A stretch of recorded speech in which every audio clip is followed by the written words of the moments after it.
네, 얼마 전 광주의 한 건물에서 노숙인이 숨진 채 발견됐습니다. 해당 건물은 10년 넘게 방치된 폐건물이었는데요.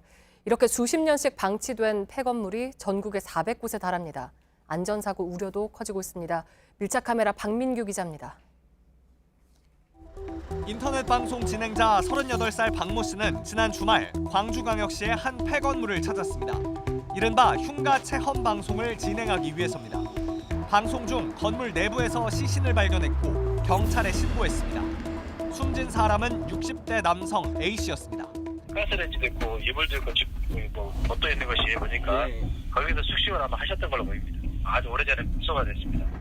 사건이 벌어진 건물입니다. 외부인 출입을 막기 위해 철조망을 쳐놨습니다. 하지만 당장 이쪽 담벼락이 무너져 있어서 어렵지 않게 넘나들 수 있어 보입니다. 안쪽에는 쓰레기와 나무 덤불이 가득합니다. 해당 건물이 세워진 건 1950년대, 고아원과 양로원으로 쓰이다 2007년 문을 닫았습니다. 10년 넘게 관리가 안 된 겁니다. 무섭죠. 솔직히 무서워요. 피해 다니고 그러지 여기서부터 달려불게 이제. 주민들은 직접적인 피해도 호소합니다. 쓰레기 뭐 이제 이런 뭐냐 모기 파리 이런 거 냄새 엄청나죠. 우범 지역이에요. 수건 사람들이 밤낮 들락거려. 건물 소유주는 인근에서 요양원을 운영하고 있는 사회복지법인. 무단 침입자를 신고하는 등 관리를 하고 있지만 철거는 힘들다고 말합니다.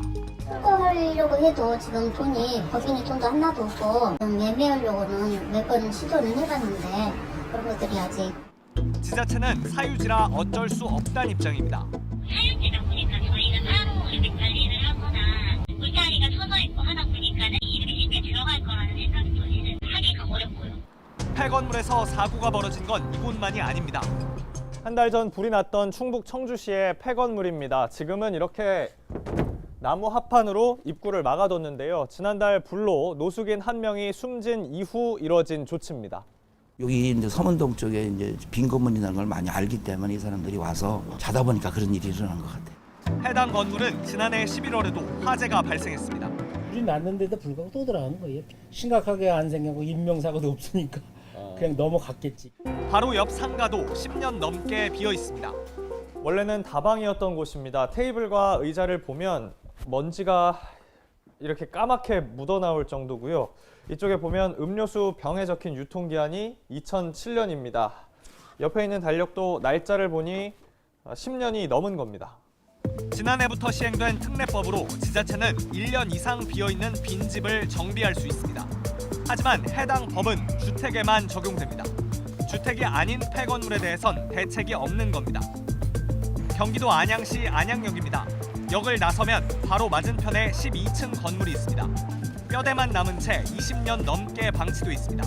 무슨 사연이 있는지 모르겠지만 늘 좀 보기 흉물스럽고 그래요. 해당 공사의 시행사가 부도난 건 1998년, 2012년 새 건물주가 나타났지만 공사는 아직 이루어지지 않고 있습니다. 장기적으로 이렇게 오래 방치돼 있는 건물이다 보니까 초래될 문제가 이제 한두 가지 아닌데 이제 인근 대지의 일부를 또 사야 되는 문제가 좀 있어요. 이렇게 방치된 건물은 전국에 400개에 달합니다. 그중 절반 이상이 10년 넘게 그 모습 그대로입니다. 사유재산이라 어쩔 수 없단 말 대신 피해를 막기 위한 최소한의 조치가 필요해 보입니다. 밀착 카메라 박민규입니다.